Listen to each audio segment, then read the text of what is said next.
Alabamos el nombre del Señor.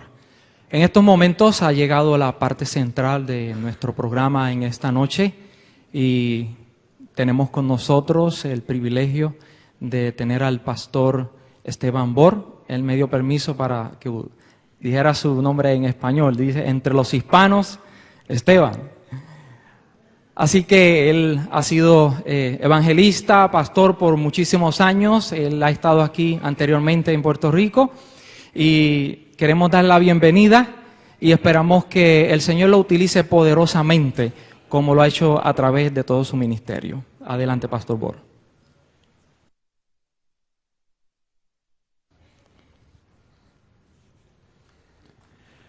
Muchas gracias, hermano. Muy buenas noches, hermanos y hermanas. ¿Cómo pasaron el día hoy? ¿Lleno de bendiciones? El calor pega duro, ¿verdad? Yo vengo de un lugar más caliente, pero es menos húmedo, así que se siente más el calor aquí. No solo el calor físico, sino también el calor espiritual. Gloria a Dios. Es un placer estar aquí con ustedes para compartir durante estas 3 noches el estudio de la palabra del Señor. Esta noche, antes de abrir la palabra, queremos pedir la bendición especial del Señor al estudiarla. Así que les invito a que inclinen sus rostros con reverencia y vamos a pedir la bendición del Señor. Padre Celestial, en esta noche se haya reunido tu pueblo con la intención de escuchar tu voz. Pedimos, Padre, la presencia de tu Espíritu Santo. Habla a nuestras mentes y a nuestros corazones para que podamos comprender, recibir y vivir el mensaje que tienes para nosotros. Te damos gracias de antemano por escuchar nuestra oración, porque te lo pedimos en el precioso nombre de tu Hijo, Cristo Jesús. Amén. En el año 2010, en la ciudad de Atlanta, en el mes de julio, se celebró la Conferencia General de los Adventistas del Séptimo Día. El último sábado hubo una gran celebración en un coliseo, en un estadio, donde asistieron más de 70,000 adventistas de todas las partes del planeta Tierra. Allí nuestro nuevo presidente, el pastor Ted Wilson, presentó su sermón inaugural para poner el tono de su presidencia. Allí anunció que el tema central y el énfasis de su periodo de 5 años iba a caer sobre el reavivamiento y la reforma en la iglesia. Así que en esta noche quiero comenzar leyendo una cita que encontramos en el libro Servicio Cristiano, página 53. Yo estoy seguro que ustedes han leído esta cita, es muy bien conocida, pero quiero colocar el tono o el marco de lo que vamos a estudiar leyendo esta cita del Espíritu de Profecía. Dice así: un reavivamiento de la verdadera piedad entre nosotros es la mayor y más urgente de todas nuestras necesidades. El buscar esto debe ser nuestra primera obra. Noten en forma clara, sencilla, concisa, la sierva de Dios nos dice que el reavivamiento es nuestra mayor y más urgente necesidad y que debe ser nuestra primera obra buscar el reavivamiento.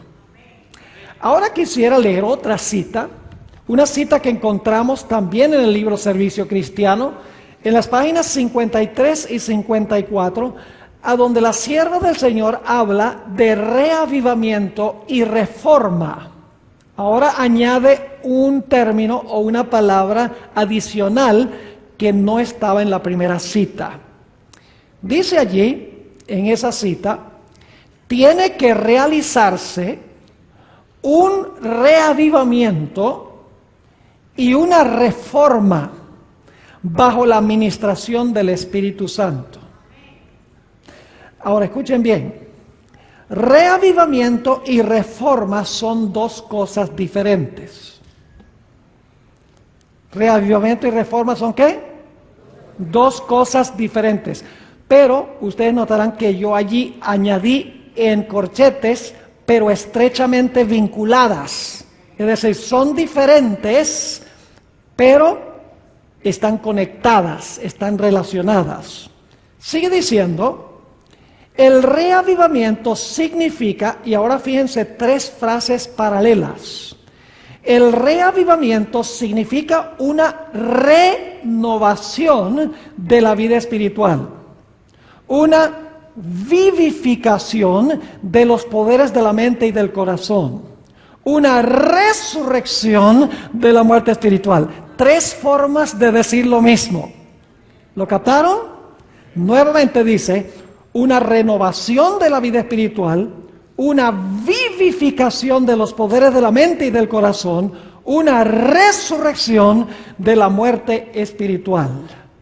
Y luego sigue hablando de la reforma. La reforma significa una reorganización, un cambio en las ideas y teorías. Ahora yo pregunto, ¿a nivel de qué tenemos nosotros ideas y teorías? Tiene que ver con qué facultad. Nosotros tenemos ideas y teorías, ¿dónde?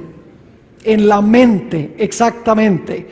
Dice, la reforma significa una reorganización, un cambio en las ideas y teorías, es decir, en nuestra forma de pensar. Y luego dice, en los hábitos y prácticas. Tiene que ver con nuestra forma de ¿qué? Con nuestra forma de actuar. Es decir, la reforma tiene que ver con un cambio en el pensar y un cambio en el actuar. Y luego dice, la reforma no producirá los buenos frutos de la justicia, al menos que esté vinculada con el reavivamiento del Espíritu. El reavivamiento y la reforma han de realizar su obra señalada, y al hacer esta obra, ambas deben combinarse. Ahora vamos a examinar un poquito más la relación entre reavivamiento y reforma. Reavivamiento sin reforma no es reavivamiento. Reforma sin reavivamiento no es reforma. Reavivamiento sin reforma es mero sentimentalismo o emocionalismo. Y reforma sin reavivamiento es legalismo o fanatismo. Voy a repetir otra vez esos pensamientos porque son muy importantes en lo que vamos a estudiar en nuestro tema de esta noche. En primer lugar, reavivamiento sin reforma es mero emocionalismo o sentimentalismo. Por el otro lado, reforma sin reavivamiento es legalismo o fanatismo. Son 2 extremos. Ahora, yo sé que algunos de ustedes probablemente han vivido en las grandes ciudades de los Estados Unidos, como por ejemplo Chicago, Nueva York, en tiempo de invierno. Ahora, yo quiero que ustedes se imaginen, están manejando por una carretera y la carretera está llena de nieve, está resbalosa. Yo pregunto, si el carro se llegara a resbalar, ¿en cuál zanja preferían caerse? ¿En la zanja derecha o en la zanja izquierda? Y ustedes se ríen, dicen, no interesa. Igual necesitamos que venga la grúa a sacarnos. Esos son los 2 extremos. Reavivamiento sin reforma es sencillamente emocionalismo o sensacionalismo. Mientras que reforma sin tener el reavivamiento es legalismo, es la otra zanja. En otras palabras, el reavivamiento tiene que llevar a la reforma. No podemos poner reforma primero y luego reavivamiento. Tenemos que tener reavivamiento, una renovación, una resurrección de la vida espiritual que lleva automáticamente y naturalmente a un cambio de ideas y a un cambio de prácticas o un cambio de conducta. Ahora, en esta noche yo quiero estudiar con ustedes los elementos del verdadero reavivamiento y de la reforma. El primer punto que quiero recalcar es que el hombre originalmente fue creado perfecto. Esto significa que el hombre originalmente estaba vivo espiritualmente. Y como estaba vivo espiritualmente, su conducta reflejaba el hecho de que estaba vivo. Su modo de pensar y su modo de actuar eran perfectos, estaban en armonía con la ley de Dios. Es decir, estando vivos espiritualmente, su pensar y su actuar era en conformidad con la ley de Dios. Pero cuando el hombre pecó, el hombre murió espiritualmente. Y cuando murió espiritualmente, su conducta ahora lo reflejó. Su forma de pensar ahora reflejó esa muerte espiritual. Donde cuando el hombre estaba vivo espiritualmente, su pensar y su conducta eran siempre hacia el bien, naturalmente hacia el bien. Cuando el hombre pecó, ahora la muerte espiritual llevó a un cambio en la forma de pensar y un cambio en la forma de actuar. Quiero que abran sus Biblias conmigo al libro de los Efesios, el capítulo 2 y el versículo 1 y 2, y van a darse cuenta cómo están relacionados la muerte espiritual con la conducta. La muerte espiritual lleva a un cambio en la conducta, en la forma de actuar. Dice allí el apóstol San Pablo en Efesios 2 y el versículo 1 y 2, dice, y de ella recibisteis vosotros, que estabais, ¿qué? No lo tenemos en pantalla, pero dice, estabais muertos, esa es la condición, en vuestros delitos y pecados. ¿Se dan cuenta? Muertos lleva ¿a qué cosa? A delitos y pecados. Y luego sigue diciendo, en que otro tiempo anduvisteis. Tiene que ver, la palabra andar en la Biblia tiene que ver con conducta, conforme a la condición de este mundo, conforme al príncipe de la potestad del aire, el espíritu que ahora obra en los hijos de desobediencia. Este texto nos dice que estando muertos, anduvisteis conforme a la condición de este mundo. Es decir, la muerte espiritual nos lleva a actuar mundanalmente en nuestra conducta. Ahora, noten lo que dice en Colosenses el capítulo 2 y el versículo 13. La misma idea, que la muerte espiritual lleva a una conducta en desarmonía con la ley de Dios. Colosenses el capítulo 2 y el versículo 13. Dice, y vosotros estando muertos, fíjese, es la condición nuevamente, estando muertos en pecados y en la incircuncisión de vuestra carne, ahí está la conducta, ahí está en la forma de actuar.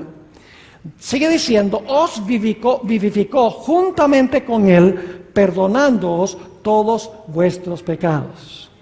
Lo que quiero que vean en este texto es que cuando el hombre murió espiritualmente, el resultado fue un cambio en su conducta en violación de la santa ley de Dios. Ahora lo que quiero que noten es que el corazón del hombre es por naturaleza engañoso. El corazón pecaminoso, el corazón que no ha sido regenerado, el individuo que tiene un corazón que está espiritualmente muerto, trata de engañarlo a uno para que uno piense que no está tan mal. Ahora, noten lo que dice en Jeremías el capítulo 17 y los versículos 9 y 10. Jeremías el capítulo 17 y vamos a leer el versículo 9 y en unos momentos vamos a leer el versículo 10. Dice en el versículo 9, engañoso es el corazón más que todas las cosas y ¿qué? Y perverso. Y luego termina con una pregunta, ¿quién lo conocerá? Por eso fue que una vez Martín Lutero dijo, le tengo más miedo a mi propio corazón que al Papa y todos sus cardenales. Martín Lutero tenía cierta forma interesante de expresar las cosas. Es decir, cuando estamos espiritualmente muertos y nuestra conducta es una conducta en desarmonía con la ley, el corazón pecaminoso trata de racionalizar, trata de justificar las acciones pecaminosas. Y ustedes notan que le termina con una pregunta, el corazón es perverso, ¿quién puede conocer el corazón? La respuesta viene inmediatamente en el versículo 10. Dios contesta, dice, yo Jehová, que escudriño el corazón y pruebo los riñones para dar a cada uno según su camino, según el fruto de sus obras. ¿Quién es el único que puede conocer nuestro corazón? Dios. Nosotros mismos no podemos conocer nuestro corazón irregenerado, porque es un corazón que está espiritualmente muerto, que lleva a una conducta en desarmonía con la voluntad de Dios. Note también el Salmo 139 y el versículo 23 y 24. Salmo 139, 23 y 24, sobre quién puede conocer nuestro corazón. Si yo mismo no puedo conocer mi corazón, ¿quién lo puede conocer? ¿Quién me lo puede revelar? Dice en el Salmo 139, versículos 23 y 24, examíname, oh Dios, y conoce mi corazón. Pruébame y reconoce mis pensamientos y ve si hay perversidad en mi camino y guíame en el camino eterno. ¿Quién es el único que puede conocer nuestro corazón a cabalidad, a plenitud? Dios es el único que puede conocer nuestro corazón a plenitud. Ahora, ¿qué hemos estudiado hasta ahora? En primer lugar, nos dimos cuenta que el hombre fue creado originalmente perfecto. Tenía una naturaleza espiritual viva. Como resultado era obediente a la ley de Dios. Cuando el hombre pecó, murió espiritualmente. Y por lo tanto su forma de pensar y su forma de actuar cambió. Ahora vivía en violación de la ley de Dios. Nos hemos dado cuenta que el corazón del hombre no podemos confiar en él porque es engañoso. Trata de justificar el pecado. Trata de hacernos pensar que no somos tan malos como realmente somos. Y nos hemos dado cuenta que solamente hay uno que puede conocer nuestro corazón y revelarnos lo que nosotros somos en verdad. Y ese es Dios. Pero ahora necesitamos hacernos la pregunta. ¿Cuál es la forma que usa Dios para revelarnos la condición de nuestro corazón? El hecho de que nuestro corazón está muerto espiritualmente y necesitamos un nuevo corazón. ¿Quién es el que nos muestra nuestra verdadera condición? Es Dios. Pero ¿cómo lo hace? Lo hace por medio del Espíritu Santo a través de su palabra. No puede haber reavivamiento y reforma sin la palabra de Dios, porque Dios usa a través del Espíritu Santo su palabra para revelarnos lo que nosotros realmente somos y la necesidad que nosotros tenemos. Noten lo que dice en Hebreos el capítulo 4 y el versículo 12 y 13. Hebreos el capítulo 4 y el versículo 12 y 13 nos dice cómo es que Dios nos revela la condición de nuestro corazón, nos revela lo que realmente somos para que queramos nacer de nuevo, para que queramos pasar por la experiencia de vivificación. Dice allí en Hebreos 4:12, porque la palabra de Dios es viva y eficaz, y más penetrante que ¿qué? Que toda espada de dos filos, y que alcanza hasta partir el alma, y aún el espíritu, y la coyuntura, y los tuétanos. Fíjense que es bien penetrante, ¿sí o no? Y luego dice, y discierne los pensamientos y las intenciones ¿de qué? Del corazón. ¿Cómo es que Dios examina nuestro corazón? ¿Cómo es que Dios nos muestra la condición de nuestro corazón? Por medio de la penetración ¿de qué? De su santa palabra. Y luego dice, y no hay cosa creada que no sea manifiesta en su presencia. Antes todas las cosas están desnudas y abiertas a los ojos de aquel a quien tenemos que dar cuenta.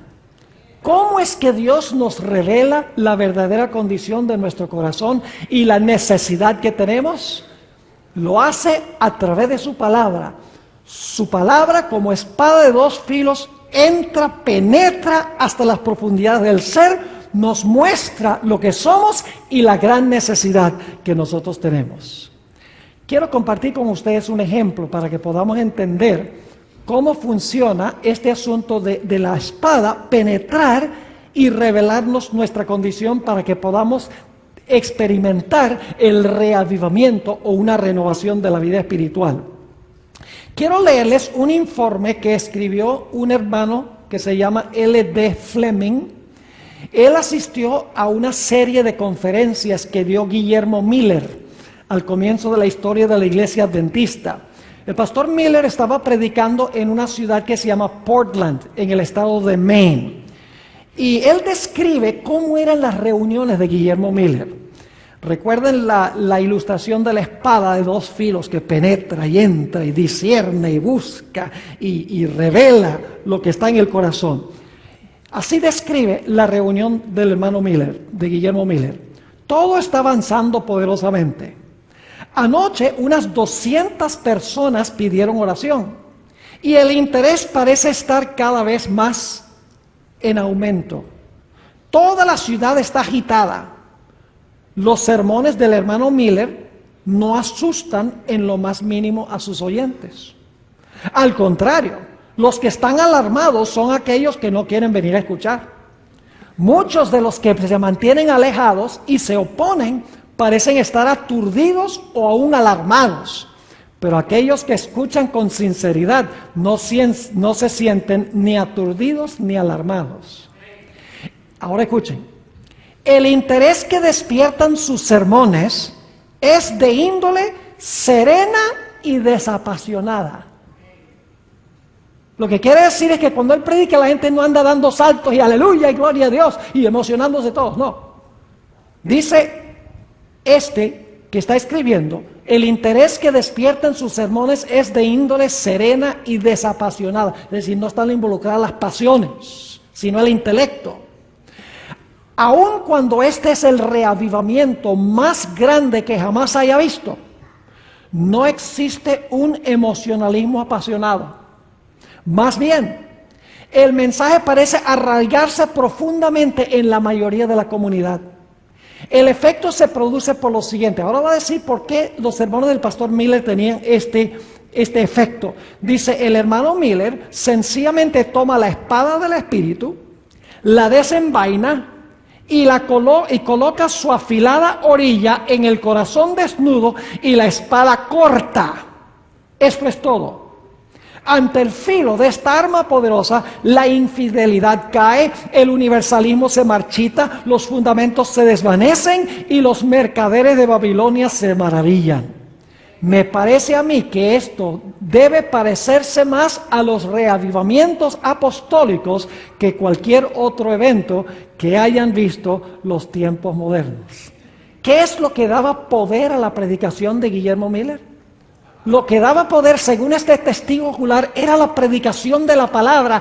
La palabra penetraba, entraba y revelaba la condición del corazón y llevaba a la gente a una conversión genuina, a un nacimiento de nuevo, es decir, a un reavivamiento como resultado de la palabra. Ahora, quiero leerles también una cita. Esta es de Elena G. de White. Se encuentra en Signs of the Times, mayo 17 de 1883. A donde ella compara la obra del Espíritu Santo a través de la palabra con la espada, que ya vimos en Hebreos el capítulo 4. Dice allí la sierva del Señor, la mundanalidad en la iglesia, que es la mayor causa de la muerte espiritual. ¿Cómo? ¿Qué es la mayor causa de la muerte espiritual en la iglesia? La mundanalidad, dice. La mundanalidad de la iglesia, que es la mayor causa de la muerte espiritual, se debe a la influencia, no de los pastores. Dice, se debe a la influencia de los miembros egoístas y ociosos. Hay que coartar esta enfermedad mortal.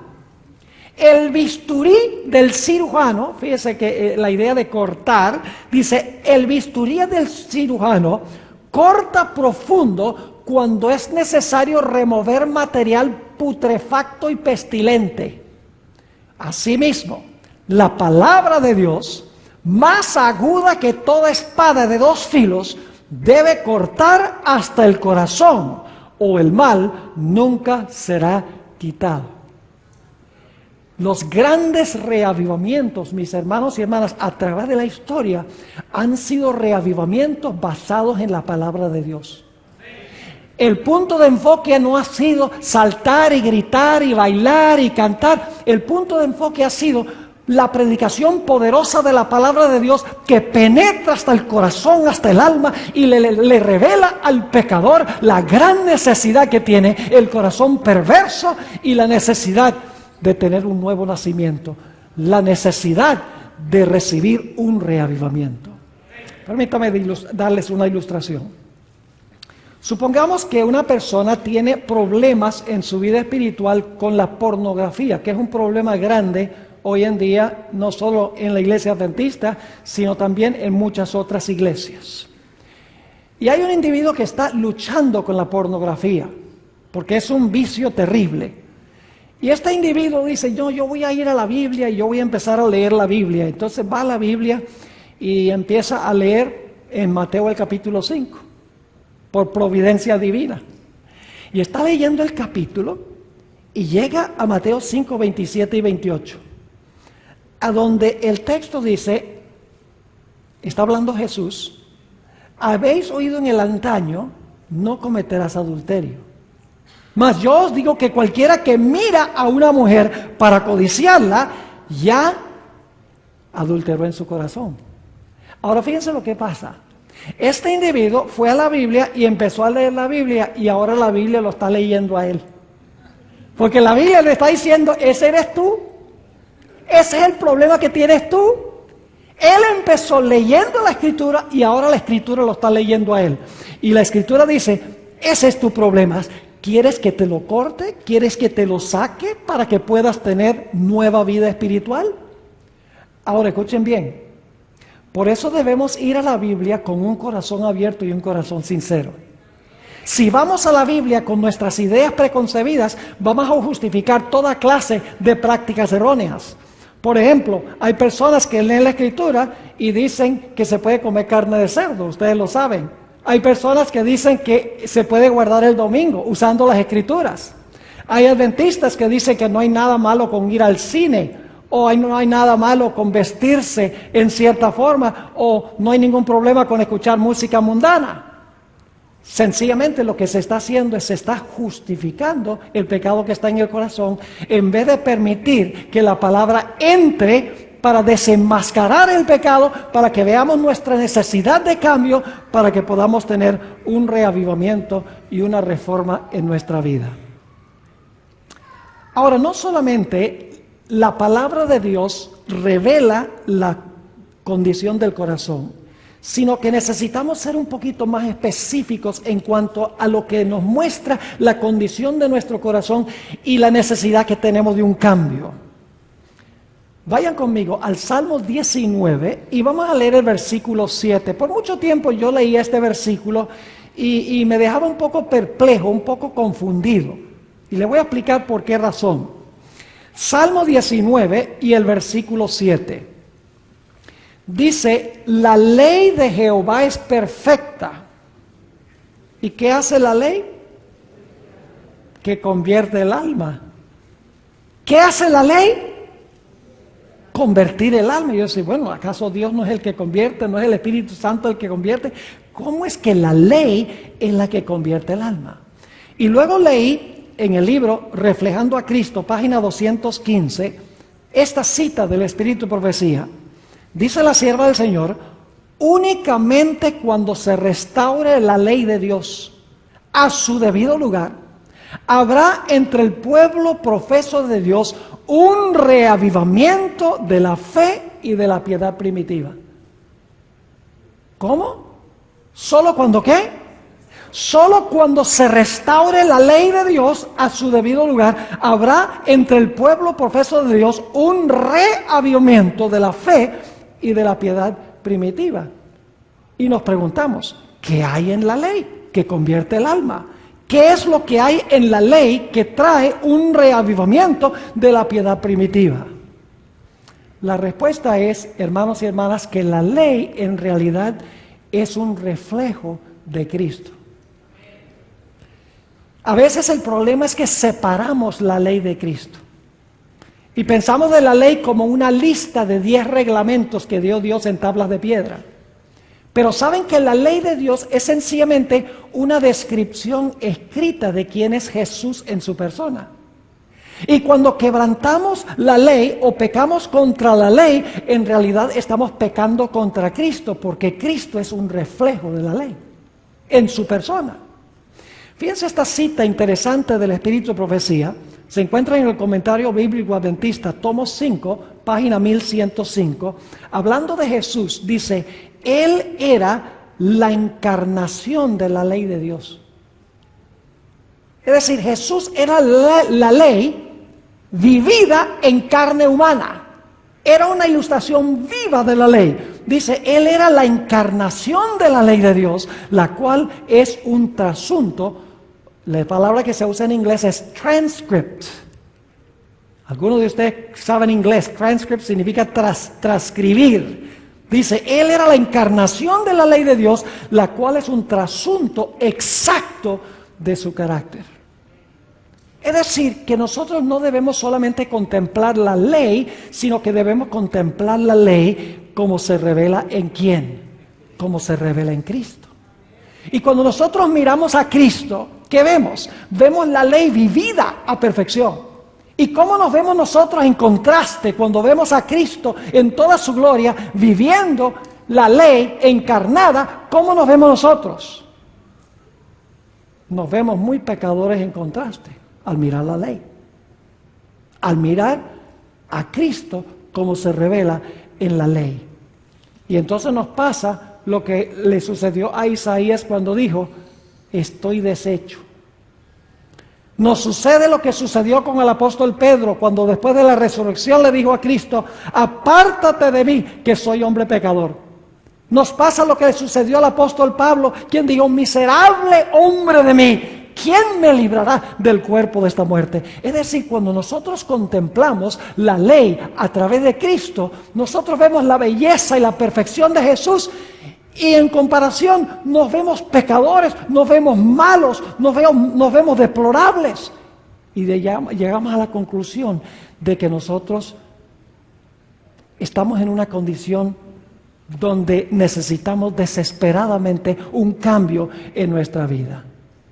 Pero no solamente vemos la perfección de Jesús y nuestra imperfección, sino cuando contemplamos a Jesús, también nos damos cuenta que el Señor Jesucristo, a pesar de que tenía esa perfección, a pesar de que tenía esa belleza en su carácter, a pesar de que era la ley en forma vivida, estamos ahora contemplando a Jesús, nos sentimos como nada, pero ahora veo a Jesús en la cruz del Calvario.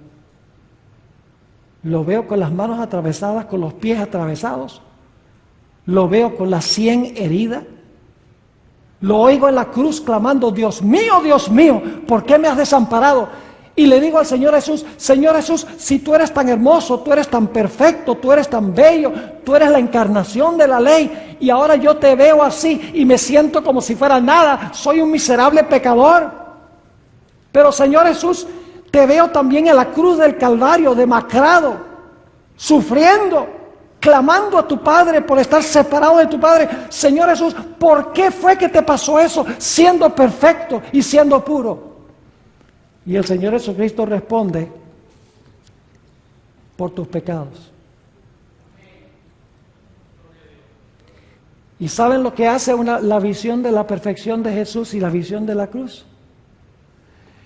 Me lleva a arrepentirme del pecado. La Biblia dice, en Romanos 2 y el versículo 4, la bondad de Dios nos lleva al arrepentimiento. El arrepentimiento no es algo que hacemos nosotros. A veces decimos, tenemos que arrepentirnos para ser salvos. Pero saben, el arrepentimiento viene de Dios. Nos dice en Romanos 2 y el versículo 4 que la bondad de Dios nos lleva al arrepentimiento. Nos dice en Hechos 5:31 que Dios da arrepentimiento a Israel. Es decir, cuando nosotros vemos a Jesús colgado en la cruz del Calvario, ese ser perfecto, quien es la encarnación perfecta de la ley de Dios, y lo oímos clamando en el Getsemaní, si puede pasar esta copa de mí, lo vemos sudando gotas de sangre, lo vemos clamando en la cruz, Dios mío, ¿por qué me has desamparado? Le decimos, Señor Jesús, ¿por qué te pasó esto? Y el Señor Jesucristo dice, por tus pecados. Y cuando yo contemplo a Jesús, mis hermanos y hermanas, ahora yo veo la maldad de mi corazón. Veo mi gran necesidad. Veo que estoy espiritualmente muerto y que necesito un cambio. Y entonces el arrepentimiento me lleva a confesar mi pecado. Y a decirle a Jesús en la cruz: Señor Jesús, yo no merezco sino la muerte, pero gracias por haber sufrido el castigo que yo debo sufrir. Por favor, Señor Jesús, yo confío en ti, tengo fe en ti. Por favor, toma tu vida y tu muerte y pónmelos a mi cuenta. Y en ese momento Cristo toma su vida y su muerte y me los pone a mi cuenta, y Dios me mira como si nunca hubiera pecado. ¿Están entendiendo cómo la ley de Dios nos lleva al arrepentimiento? ¿Cómo convierte el alma? Porque la ley es Cristo en forma vivida. Es cuando contemplamos al Cristo como revela en carne humana la ley, como vemos nuestra maldad y nuestra necesidad y el amor de Cristo Jesús por nosotros. ¿Y saben lo que sucede? En el momento en que nosotros llegamos a ver a Cristo Jesús en la ley y en su palabra, su sufrimiento, su santidad y su perfección, y al verme yo un deplorable pecador, en contraste, en ese momento me arrepiento, confieso mi pecado, manifiesto mi confianza en el Señor Jesucristo, y en ese momento se realiza la vivificación del ser humano. En ese momento viene la resurrección espiritual, lo que la Biblia llama conversión. Noten lo que dice en el libro de Tito, el capítulo 3 y el versículo 5. Tito, el capítulo 3 y el versículo 5. Habla del momento de la conversión. Dice: no por obras de justicia que nosotros habíamos hecho, mas por su misericordia nos salvó, por el lavacro, escuchen bien, de la regeneración y de la ¿qué? Y de la renovación del Espíritu Santo. Y entonces experimentamos el reavivamiento. Hermanos y hermanas, no puede haber reavivamiento sin predicar la palabra de Dios, sin predicar la ley de Dios como se revela en Cristo Jesús, porque eso es lo que muestra nuestra gran pecaminosidad, muestra la santidad de Jesús y muestra el sacrificio que Jesús hizo por nosotros. Y cuando eso sucede, mis hermanos y hermanas, decimos: yo soy un miserable pecador, ¿quién me va a librar? En ese momento se realiza una resurrección espiritual en mi vida. Y escuchen bien, cuando se realiza esa resurrección espiritual en mi vida, del reavivamiento ahora fluye reforma. Saben que una reforma, hay mucha gente que son reformistas, pero nunca han sido vivificados. Son fariseos. Y siempre están buscando decir: mira, ese se comió un pedazo de carne. No me entiendan mal. Debemos practicar la reforma por salud, pero siempre están buscando criticar a otras personas. Esa es la característica primordial del fariseo. El fariseo, en vez de preocuparse por su propia vida espiritual, siempre se está preocupando por la vida espiritual de los demás y comparándose él con los demás. Pero les digo que cuando hemos sido convertidos, cuando hemos pasado por el reavivamiento que viene como resultado de contemplar la ley como se revela en Cristo Jesús, su bondad, la belleza de su carácter, cómo se dio por nosotros, viene una renovación de nuestra mente y de nuestro corazón. Y ahora de el reavivamiento fluye naturalmente una reforma. Noten el conflicto de los siglos, página 515, conflicto de los siglos, página 515. Escuchen lo que dice la sierva del Señor. Una reforma en la vida es la única prueba segura de un verdadero arrepentimiento. ¿Cuál es la prueba segura de un verdadero arrepentimiento? Dice ella: una reforma en la vida. Y fíjense que dice en la página 514 y 515, está hablando de los que una vez eran mundanos y que pasaron por la experiencia del nuevo nacimiento. Dice: amaban lo que antes aborrecían y aborrecían lo que antes amaban. Los orgullosos y tercos se volvieron mansos y humildes de corazón. Los vanidosos y arrogantes se volvían serios y discretos. Los profanos se volvían piadosos. Los borrachos, sobrios. y los corrompidos puros. Las vanas costumbres del mundo eran desechadas. Es decir, el reavivamiento llevaba a una ¿qué? A una reforma o a un cambio en la vida. Pero ahora escuchen lo que voy a decir. El cambio que se realiza en la vida no es un cambio que se realiza instantáneamente en su totalidad. Es un proceso. Porque cuando nosotros nacemos de nuevo, el viejo hombre todavía está allí. La vieja mujer todavía está allí, queriendo asomar la cabeza.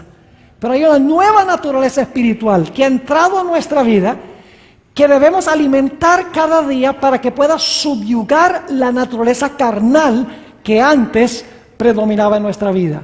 Es decir, que después de nosotros pasar por el reavivamiento, por una resurrección espiritual, ahora es necesario cada día alimentar la naturaleza espiritual. Note lo que dice 2 Corintios, el capítulo 3 y el versículo 18. 2 Corintios 3, 18. Es un texto muy bien conocido, se cita muy a menudo. Dice allí el apóstol Pablo: por tanto nosotros todos, mirando a cara descubierta, como en un espejo, la gloria del Señor, somos, y ustedes notan que ahí puse en corchetes, estamos siendo, porque el tiempo del verbo es progresivo, debería ser, por tanto nosotros todos, mirando a cara descubierta como en un espejo la gloria del Señor, estamos siendo ¿qué? Transformados de gloria en gloria en la misma semejanza como por el Espíritu del Señor. ¿Cómo somos transformados de gloria en gloria? Somos transformados de gloria en gloria, mirando a cara descubierta la gloria del Señor. ¿Y saben lo que sucede? Cada día que yo contemplo más a Jesús, más pecador me veo. Y más entiendo el amor de Jesús. Porque al contemplar su cruz, yo me doy cuenta que a pesar de que Jesús es santo y perfecto, tomó mis pecados sobre sí mismo.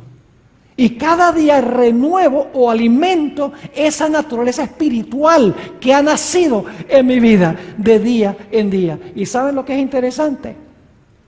Ya el pastor no tiene que decirme cómo vestir. Ya el pastor no tiene que decirme cómo comer o no comer. Ya no tiene que decirme qué programas se pueden ver y qué programas no se pueden ver en televisión. Ya no tiene que decirme qué clase de música tengo que escuchar o no escuchar. Ya la persona no siente el deseo de cambiar por ganarse el cielo o por evitar el infierno, sino sencillamente la vida cambia porque no quiero ofender a mi querido Jesús. Porque su cruz demuestra lo que el pecado costó.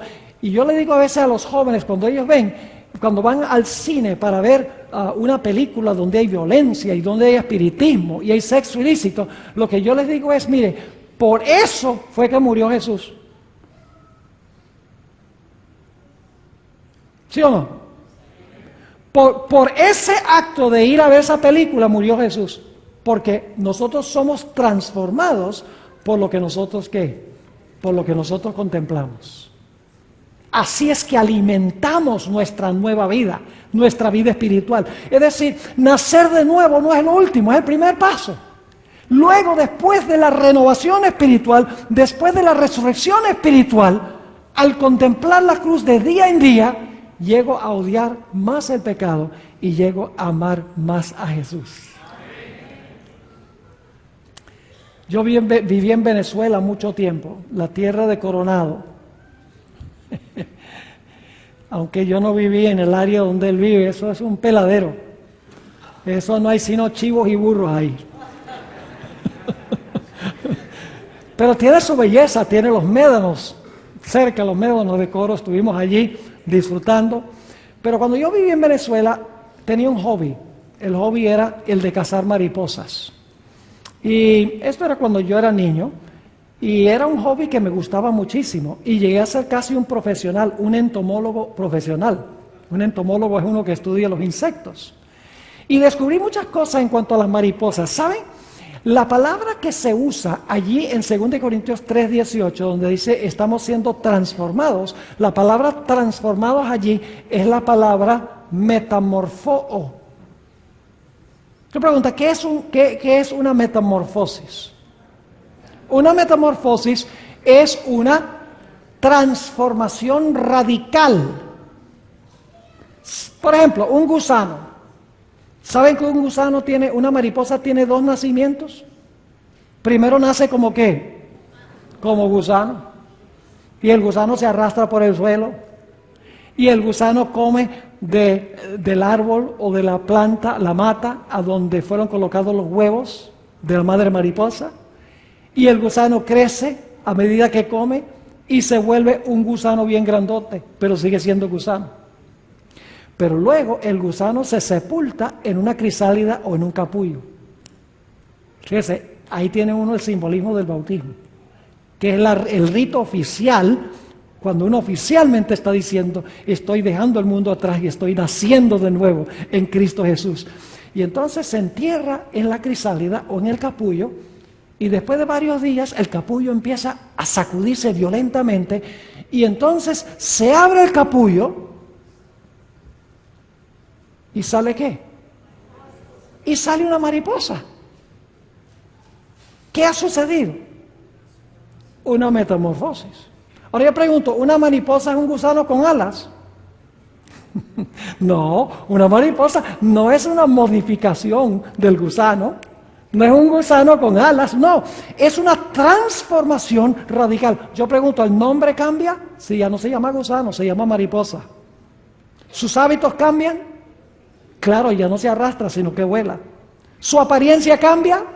Ya no infunde terror, sino que es un animal bello. ¿Cambia el lugar donde vive?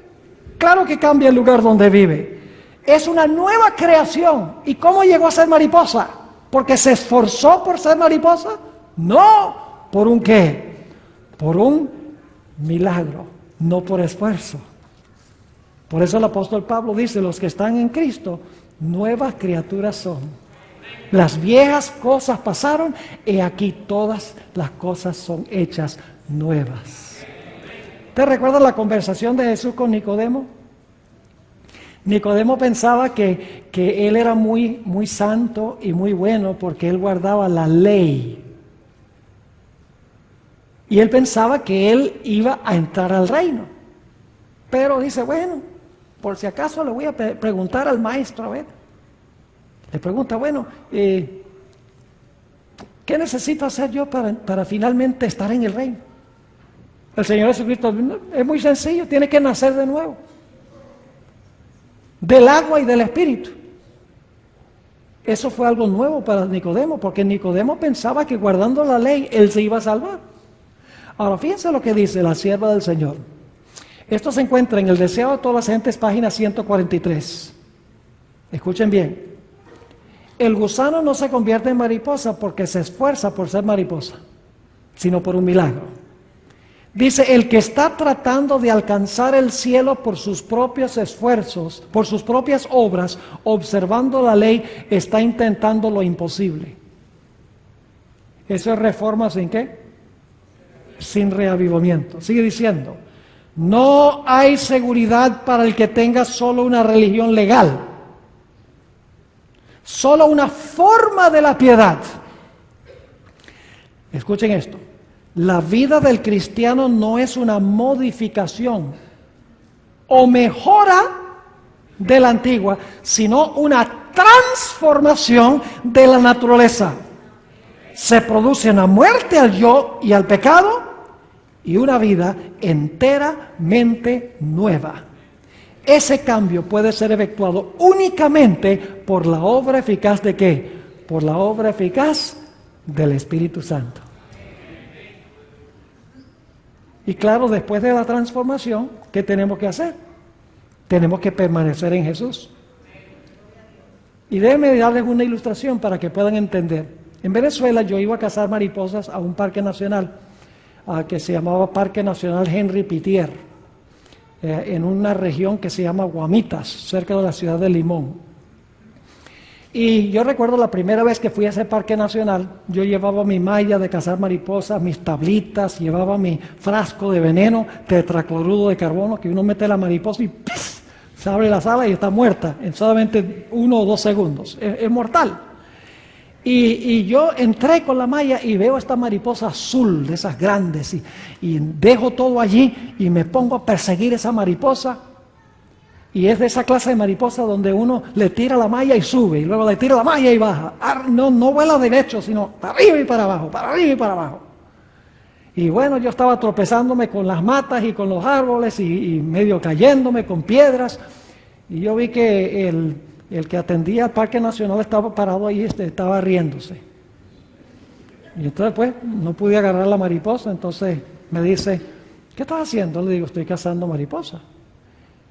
Dice, ¿y por qué te estás matando? Dice, lo único que tienes que conocer es la debilidad de esa mariposa. Y le digo, bueno, ¿y cuál es la debilidad? Ah, le gustan mucho los guineos. Ah, le gusta, y mientras más maduro, más le gusta. Ah, así es la cosa. Dice, cómprate un guineo, lo traes y lo pones en el suelo y te vas media hora y regresas, vas a ver varias de esas mariposas ahí paradas en el guineo. Interesante, digo yo. Y me fui, puse el guineo, me fui. Y regresé y había 6 mariposas de esas azules paradas ahí sobre el guineo. Y fue facilito, con la malla, ¡pum!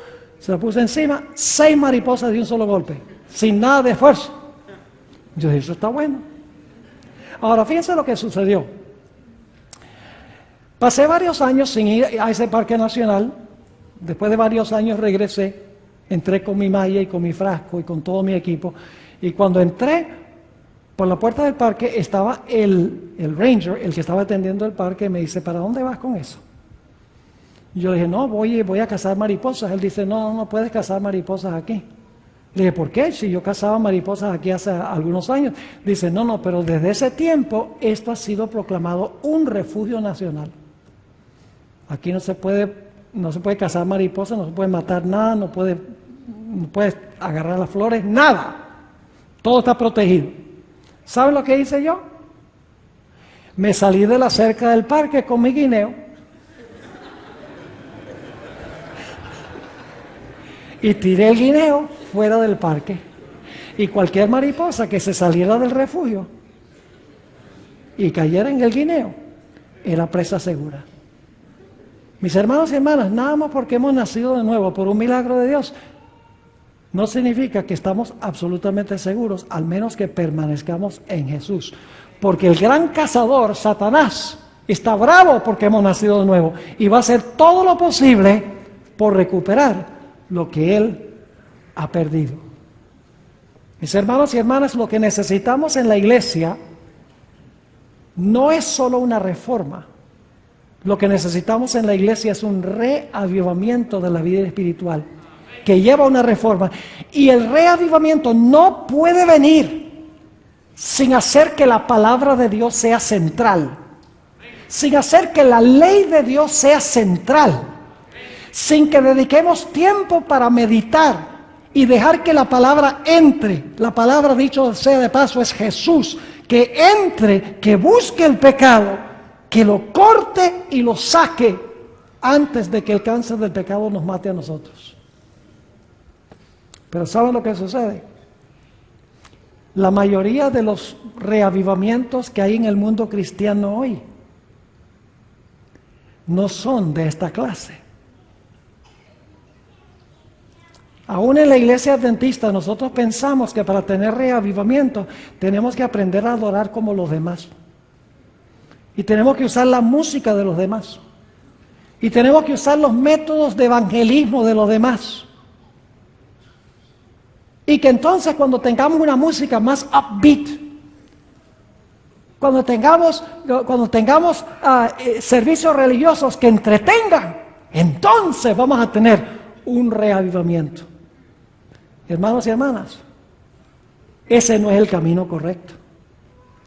Cuando yo llegué a la iglesia que pastoreo ahora, hace 17 años, una iglesia de 1,200 miembros, en un buen sábado tenía una asistencia de 150. La iglesia tenía un grupito pequeño que me dijo, apenas llegué, dijeron, pastor, lo que necesitamos hacer aquí es hacer más contemporáneo el servicio religioso para que la gente quiera venir a la iglesia. Dice, necesitamos sintetizadores, necesitamos tambores, necesitamos un grupo de alabanza que anime a la gente. ¿Saben que eso es como una inyección de adrenalina? ¿Y qué pasa después que se va la adrenalina? No queda absolutamente nada. Y yo le dije, mire, no, mientras yo esté aquí no va a pasar eso. El reavivamiento en esta iglesia no se va a basar en asuntos artificiales, se va a basar en la predicación de la palabra del Señor. Llenar la iglesia con métodos de esa índole no logra nada. Lo que hace es llenar la iglesia de un montón de gente egoísta que quiere adaptar la adoración a Dios de acuerdo a sus gustos. ¿Saben cuál es uno de los grandes problemas que tenemos? Es que nuestra adoración se ha llegado a enfocar en el adorador en vez de enfocarse en el que adoramos. Ah, la música que a mí me gusta. Ah, no, yo quiero venir vestido como a mí me gusta. Yo quiero que se tengan programas como a mí me gusta. Hermanos y hermanas, venimos a la iglesia con el fin de adorar a Dios. Ahora permítanme mencionarles para cerrar algo muy importante en cuanto a los reavivamientos falsos que menciona la sierva del Señor al final del tiempo. No se van a basar en la palabra de Dios. Yo pregunto, ¿ustedes han visto en la iglesia adventista recientemente el deseo de tener reavivamientos usando estos métodos de adrenalina? Está pasando. Pero eso no cambia ni transforma el corazón, mis hermanos y hermanas. Sin la palabra y la ley de Dios y una contemplación de la vida de Cristo, no hay cambio. Por más que hagamos programas que emocionen a la gente y los ponga a saltar y los ponga a decir aleluya y los ponga a hablar en lenguas, no va a producir resultados. Permítame leerles unas citas para concluir de la sierva del Señor. Esto es el Conflicto de los Siglos, página 516. Dice, los reavivamientos populares son provocados demasiado a menudo por llamados a la imaginación, que excitan las emociones y satisfacen la inclinación por lo nuevo y extraordinario. Ah, no, hagamos algo nuevo. Cantemos coritos nuevos. Tengamos dramas y payasos y magos que presenten el Evangelio. Ya la gente se va a entregar. Sigue diciendo, escuchen bien, los conversos ganados de este modo manifiestan poco interés en el testimonio de los profetas y apóstoles. El servicio religioso que no revista un carácter tanto sensacional no tiene atractivo alguno para ellos. Un mensaje, ahora escuchen, un mensaje que apele ¿a qué? A la fría razón, es decir, un mensaje que apele al intelecto. La expresión que usa la hermana White es unimpassioned reason. La razón sin la interferencia de las pasiones, es lo que ella está diciendo. Dice, un mensaje que apele a la fría razón no despierta eco alguno en ellos. No tienen en cuenta, escuchen, las claras amonestaciones de ¿qué?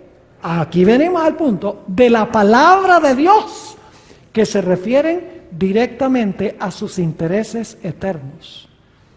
Y dice en la página 517, el poder de la piedad ha desaparecido casi enteramente de muchas de las iglesias.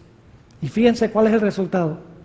Las comidas campestres, las representaciones teatrales, está hablando de la iglesia, ella lo vio, dice las representaciones teatrales en las iglesias, las ventas a beneficio. ¡Wow! Eso tiene mucho que decirnos a nosotros. Hacemos comilonas para levantar fondos para la iglesia. Entonces, mi pregunta es, ¿por qué no damos el dinero sin la comilona? Es apelar al egoísmo del ser humano. Dice las representaciones teatrales en las iglesias, las ventas a beneficio, las casas lujosas y la ostentación personal. La forma que vestimos, las joyas, etcétera. Dice ella, han alejado de Dios los pensamientos de la gente. Tierras y bienes y ocupaciones mundanales llenan la mente, mientras que las cosas de interés eterno se consideran apenas dignas de atención. Poco después de llegar a la ciudad de Fresno, donde yo estoy pastoreando, empecé estudios bíblicos con un joven. Pasé por 20 estudios bíblicos con él y con su esposa era dentista. Y luego entonces pasé por otra serie de 20 estudios con ellos. Lamentablemente el joven nunca se bautizó, nunca llegó a ser adventista, aunque siempre que me lo encuentro me dice, yo creo el mensaje adventista, no hay otra iglesia que tenga la verdad, la iglesia adventista es la verdadera, pero no ha tenido la valentía de tomar el paso porque la familia está muy opuesta a que él se una a la iglesia adventista. Pero me dijo una cosa muy interesante un día. Él asistía a una iglesia carismática y me dice, pastor, quiero decirle lo que me gusta de su iglesia. Le dije, bueno, ¿qué te gusta de mi iglesia? Dice, mire, yo voy a mi iglesia, ahí nosotros tenemos un grupo de alabanza, saltamos, brincamos, hablamos en lenguas, nos emocionamos. Y dice, y salimos de la iglesia y a los 20 minutos no tenemos nada. Pero cuando yo voy a su iglesia y escucho el sermón y salgo, el sermón me queda trabajando en la cabeza, me queda algo. Fíjese que un individuo carismático, no adventista, entendía el poder que hay en la palabra de Dios, en contraste con estos otros métodos que son como echarle gasolina al fuego. ¿Qué pasa cuando echan gasolina al fuego? ¡Uf! ¿Y cuánto tiempo dura? No dura nada. Cuando se va la gasolina, se fue el fuego. Ahora escuchen. Vamos a terminar con esta cita del Espíritu Profecía. La hermana White dice que en los últimos días va a haber un gran reavivamiento verdadero. Yo creo que nosotros estamos entrando en ese tiempo ahora. Y le voy a decir en un momento por qué razón. La página 517 dice la sierva del Señor, conflicto de los siglos, a pesar del decaimiento general de la fe y de la piedad, hay en esas iglesias, no está hablando de la iglesia adventista, sino en las iglesias, verdaderos discípulos de Cristo. Gloria a Dios. Y dice, antes que los juicios de Dios caigan finalmente sobre la tierra, habrá entre el pueblo del Señor un reavivamiento de la piedad primitiva, cual no se ha visto nunca desde los tiempos apostólicos. De eso estamos hablando esta semana. El Espíritu y el poder de Dios serán derramados sobre sus hijos. Entonces, muchos se separarán de esas iglesias en las cuales el amor de este mundo ha suplantado al amor de Dios y de su palabra.